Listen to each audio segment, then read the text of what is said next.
Ang pag-usapan natin ngayon tungkol po sa buhay ni Abraham at kung paano siya minahal ng Diyos dahil sa kanyang kabutihan at pagsunod sa kalooban ng Diyos. Basahin man natin dito sa Genesis 16 verse 1.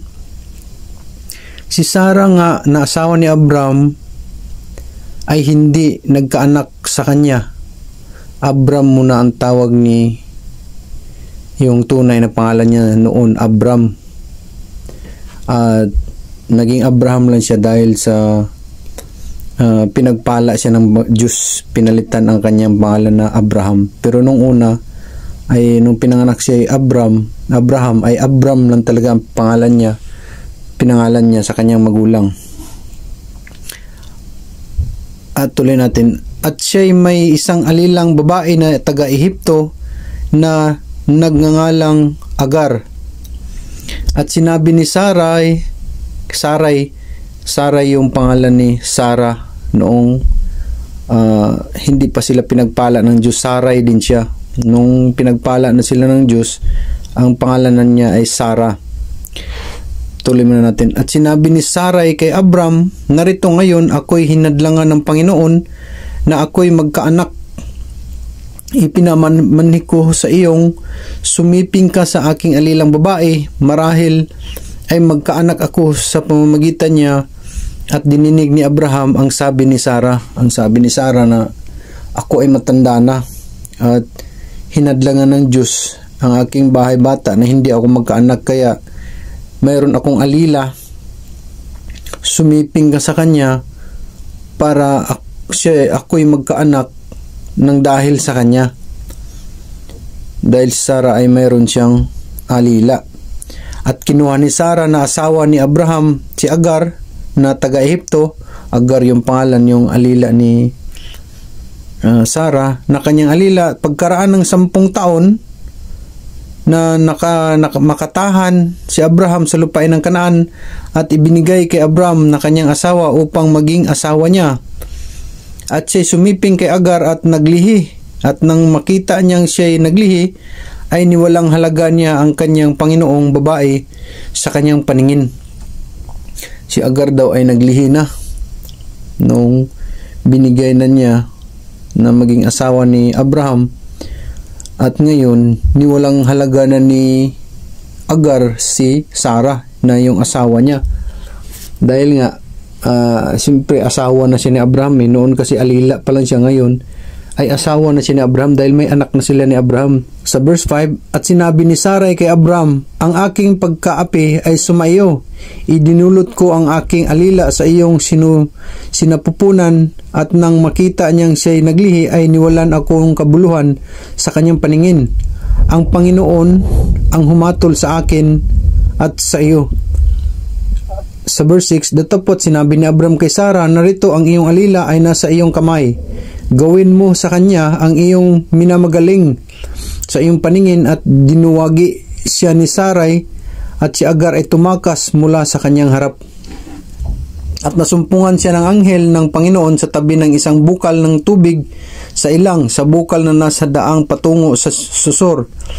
At sinabi ni Agar, alila ni Sarai, saan ka nanggaling at saan ka paroroon? At kanyang sinabi, ako'y tumakas mula sa harap ni Sarah na aking Panginoon.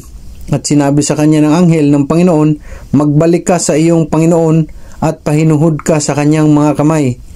At sinabi sa kanya ng anghel ng Panginoon, pararamihin kong mainam ang iyong binhi na hindi mabibilang dahil sa karamihan. Verse 11, at sinabi sa kanya ng anghel ng Panginoon, narito't ika'y nagdadalang tao at ikaw ay magkakaanak ng isang lalaki at itatawag mo sa kanyang ngalan ay Ismael, sapagkat dininig ng Panginoon ang iyong kadalamhatian. Sa 12, at siya'y magiging parang asnong bundok sa gitna ng mga tao. Ang kanyang kamay ay magiging laban sa lahat at ang kamay ng lahat ay laban sa kanya. At siya'y tatahan sa harap ng lahat niyang mga kapatid. Dito sa Genesis 18, dito na yung dinalaw na ng Panginoon si Abraham na pinangakuan niya si Abraham at Sarah na magkaanak, dahil hindi nga sila nagkaanak, kaya binigay ni Sarah ang kanyang alila dahil hindi sila nagkaanak ni Abraham. Pero ngayon, dito sa verse 18, verse 1, ay dito natin makikita na pinangakuan ng Diyos si Abraham at Sarah na magkakaanak. At basahin mo natin dito sa 18 verse 1, at napakita ang Panginoon sa kanya sa mga punong insina ni Mamre habang siya'y nakaupo sa pintuan ng tulda ng kainitan ng araw.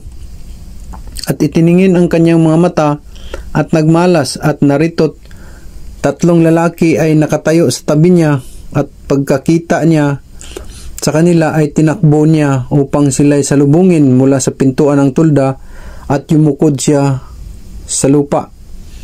At nagsabi, Panginoon ko, kung ngayon nakasumpong ako ng biyaya sa iyong paningin, ay ipinamanhik ko sa iyo na huwag mong lagpasan ang iyong lingkod. Itulot mong dalhan kayo rito ng kaunting tubig at maghugas kayo ng inyong mga paa at mangagpahinga kayo sa ilalim ng kahoy. At magdadala ako ng isang subong tinapay at inyong palakasin ang inyong puso, at pagkatapos ay magsipagpatuloy kayo, yamang kayo na parito sa iyong lingkod. At nagsabi, mangyayari ang ayon sa iyong sinabi. At verse 6, at si Abraham ay nagmadaling napasatulda ni Sarah, at sinabi, maghanda ka agad ng 3 takal ng mainam na harina, iyong tapayin, at gawin mong mga munting tinapay. Verse 7, tumakbo si Abraham sa bakahan at nagdala ng isang bata at mabuting guya at ibinigay sa alipin, at siya'y nagmadali upang lutuin. At siya'y kumuha ng mantikila at ng gatas at ng guyang niluto niya at inihain sa harapan nila. At siya'y tumayo sa siping nila sa ilalim ng punong kahoy, at sila'y nagsikain. At sinabi nila sa kanya, saan naroon si Sarah na iyong asawa? At sinabi niya, narito, nasa tulda. At sinabi niya, walang salang di ako babalik sa iyo sa ganitong panahon ng taong darating. At narito si Sarah na iyong asawa ay magkakaanak ng isang lalaki. At narinig ni Sarah sa pintuan ng tulda na nasa likod niya si Abraham at si Sarah ngay matanda na. Sa verse 11, at nilipas na sa panahon at tinigilan na si Sarah ng kaugalian ng mga babae. Si Abraham daw at si Sarah ay hindi na nga sila nagkaanak dahil matanda na sila, at si Sarah ay tinigilan ng kaugalian ng mga babae. Ibig sabihin, hindi na siya nirerigla. Verse 12, at nagtawa si Sarah sa kanyang sarili. Tumawa daw si Sarah doon sa loob ng tulda, na sinasabi, pagkatapos na ako'y tumanda ay magtatamo ako ng kaligayahan, at matanda na rin pati ng aking Panginoon.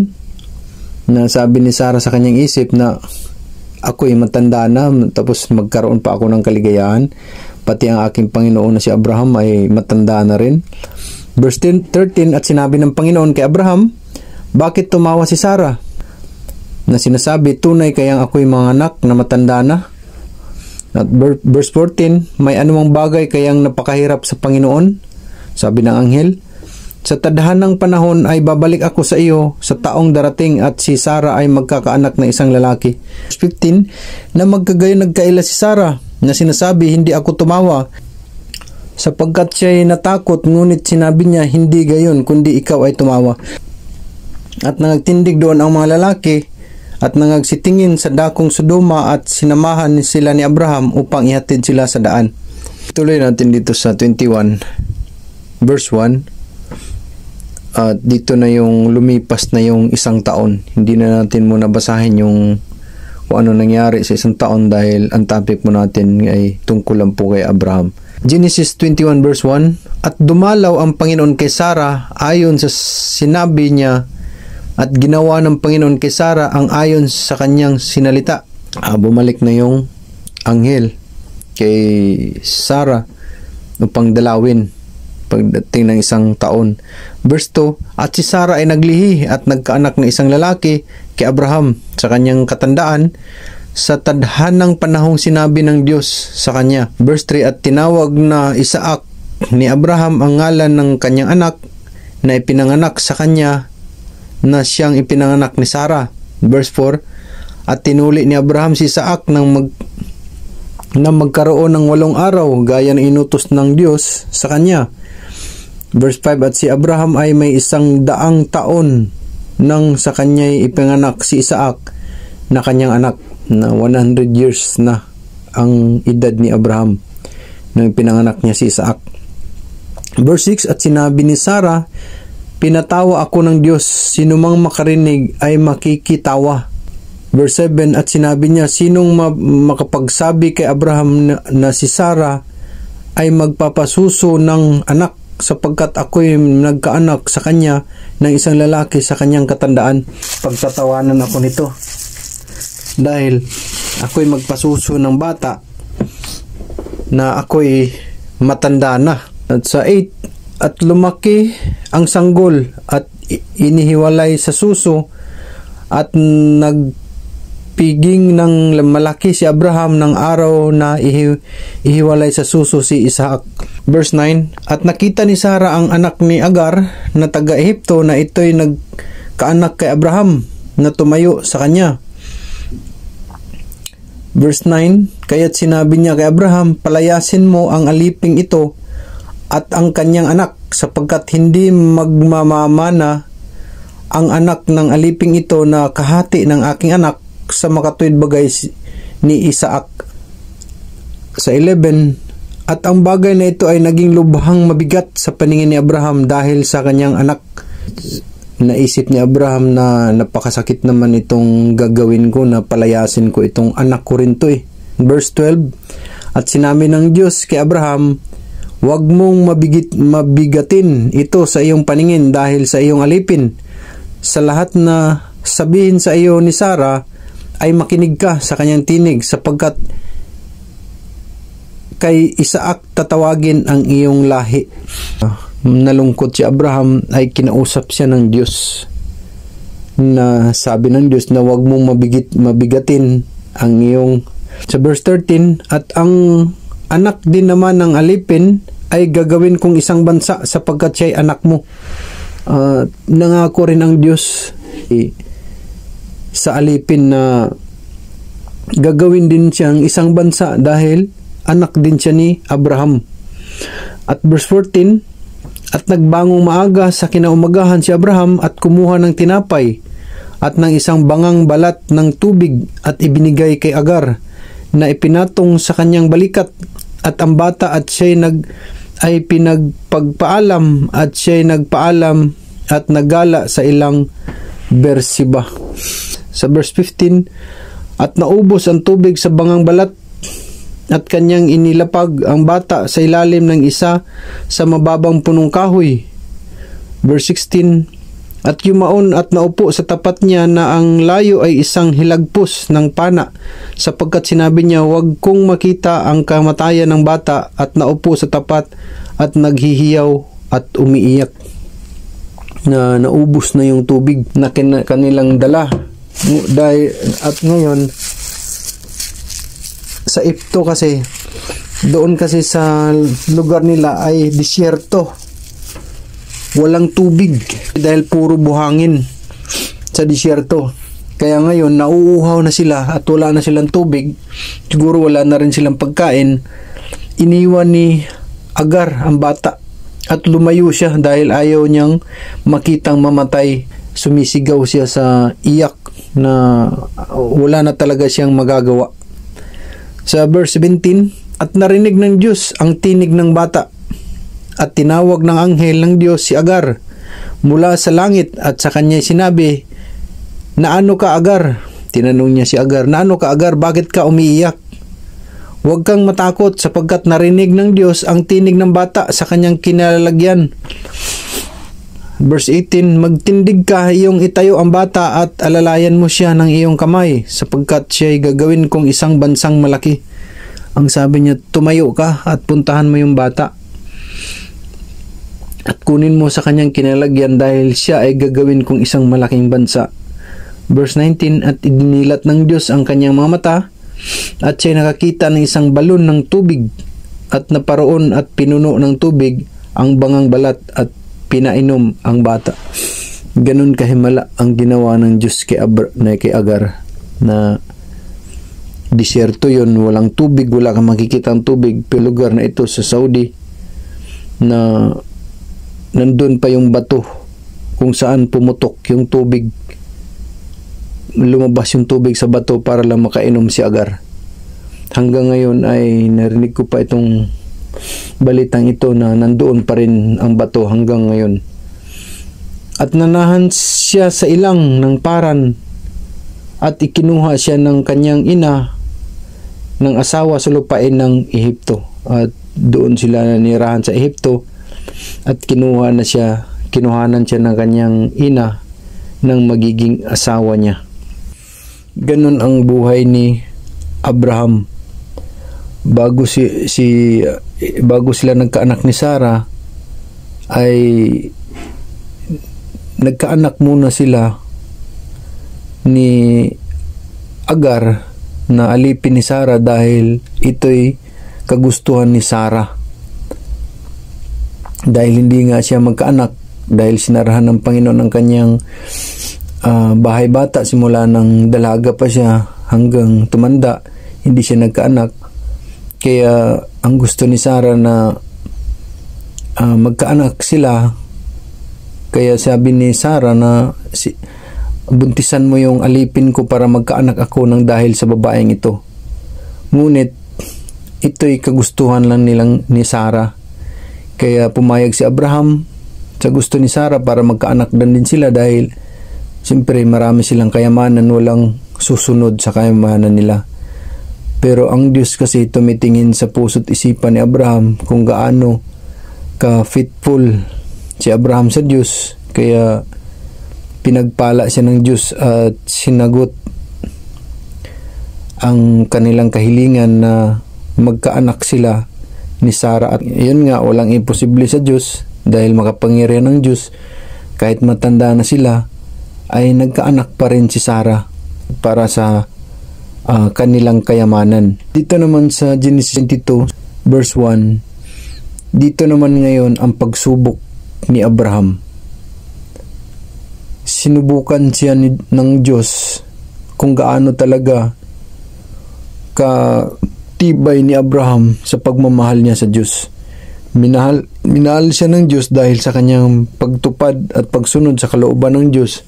Tingnan natin dito sa verse 22 kung anong klaseng pagsubok ang ibinigay ng Diyos kay Abraham. Ito ang tinatawag sa English na taste of faith. Basahin na natin dito sa Genesis 22 verse 1. At nangyari pagkatapos ng mga bagay na ito, na sinubok ng Diyos si Abraham. At sa kanya sinabi, Abraham, at sinabi niya, narito ako.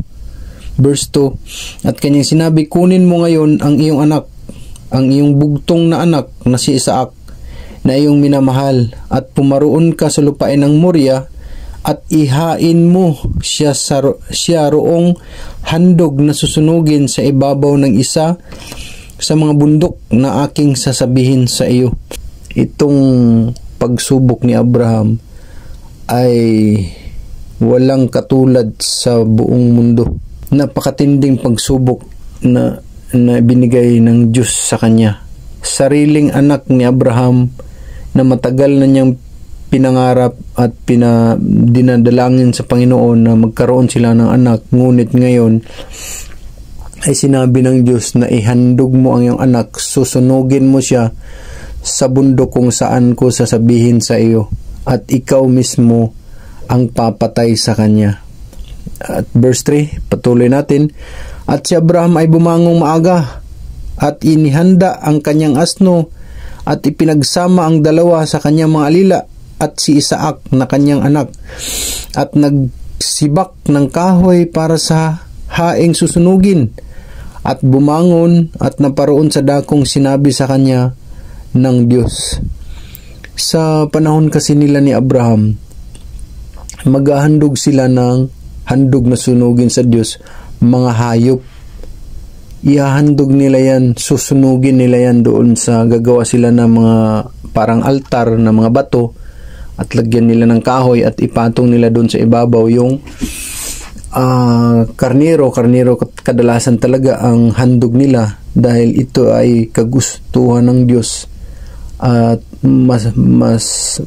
masarap na amoy sa Diyos ang itong handog pag magsusunog sila. Ngunit ang hiningi ng Diyos kay Abraham hindi karnero, hindi hayop, kundi ang hiningi ng Diyos kay Abraham na handog na susunugin ay ang kanyang anak. Kaya ituloy muna natin. Nang ikatlong araw ay tiningin ni Abraham ang kanyang mga mata at natanaw niya ang dakong yaon sa malayo. Sa ikatlong araw daw ay tiningnan ni Abraham yung bundok na sinasabi ng Diyos kung saan niya ihahain si Isaac na kanyang anak. At sinabi ni Abraham sa kanyang mga alila, maghintay kayo rito sangpo ng asno at ako at ang bata ay paroon doon at kami ay sasamba at pagbabalikin namin kayo. Sabi niya, nang nakapaglakbay na sila ng 3 araw ay nakita na ni Abraham yung bundok na sinasabi ng Diyos kung saan niya ihandog si Isaac. Kaya sabi niya, dito lang muna kayo at pagkatapos namin maglingkod sa Diyos ay balikan namin kayo rito. Verse 6, at kinuha ni Abraham ang kahoy ng handog na susunugin at ipinasan kay Isaac na kanyang anak at dinala sa kanyang kamay ang apoy at ang sundang at sila'y kapwa yumaong magkasama na sila na lang dalawa. Bata pa ang nagdala ng kahoy kaya ayaw siguro ni Abraham na makita ng mga alila niya na papatayin niya ang kanyang anak. Baka siguro anong masabi ng mga alila niya o pipigilan siya. Kaya sabi nila, dito lang muna kayo at kami na lang dalawa ang tutuloy.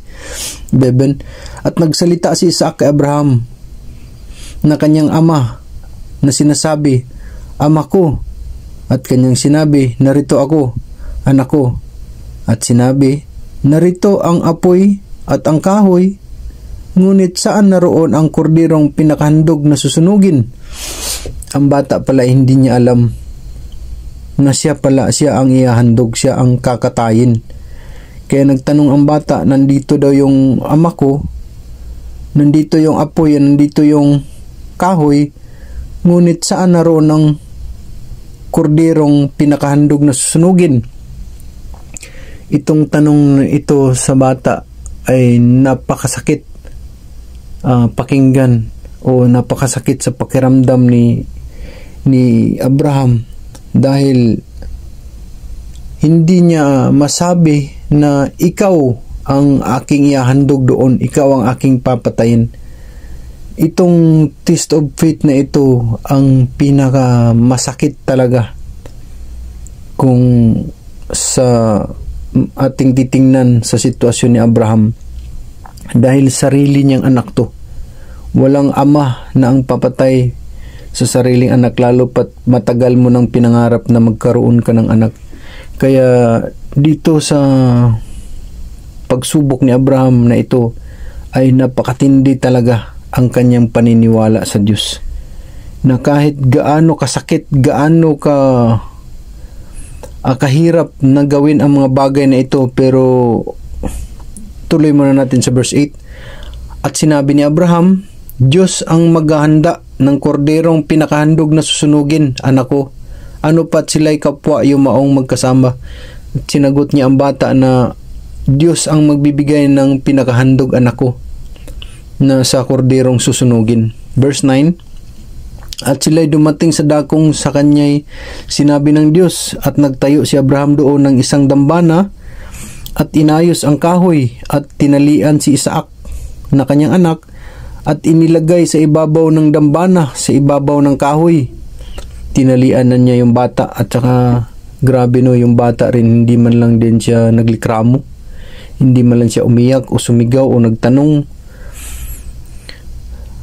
At inilagay sa ibabaw ng kahoy, at iniunat ni Abraham ang kanyang kamay at hinawakan ang sundang upang patayin ang kanyang anak dahil nakahiga na doon sa dambana at sa ibabaw ng kahoy. Sa verse 11, at tinawag siya ng anghel ng Panginoon mula sa langit at sinabi, Abraham, Abraham. At kanyang sinabi, narito ako.